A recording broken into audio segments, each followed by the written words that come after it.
You can pretty much scientifically prove that, it turns out.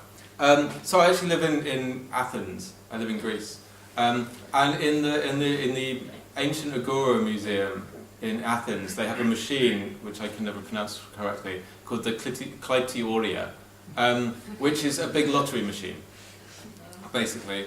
And what it was designed to decide who did service on the juries that day.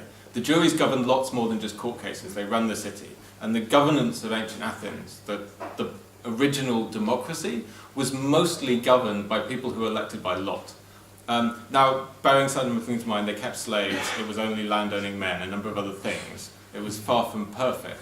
But they genuinely believed that by picking people at random, that was the most democratic mode of governance. And it's what we got rid of very quickly from ancient democracy. In fact, it gets got rid of almost immediately. Like Plato and Aristotle argue against it constantly because they thought they were the smart guys, right? And they hated the idea that these other stupid Athenian street people should have a say in the democracy.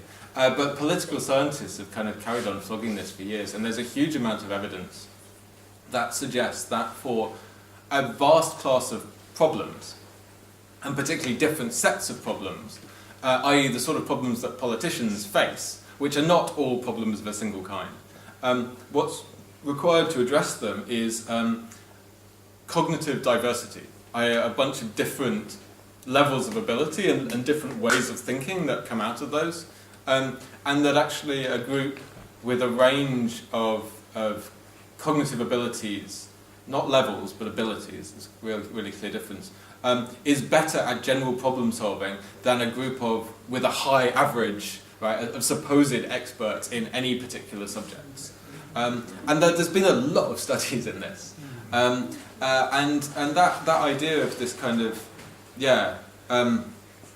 that thing, cognitive diversity, holds out to me a kind of huge amount of hope, because it says that like everyone's views are important in this, but also like community is important in this as well, right? Like we have to come together to have there's enough of us that there's enough of us to have diversity. Right? That's super important. Like it's an argument for collective decision making and for diversity within those collectives.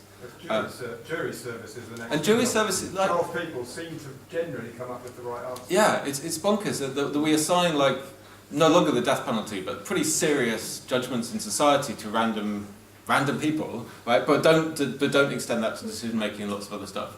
So that's my call for reintroducing the lottery as the form of government.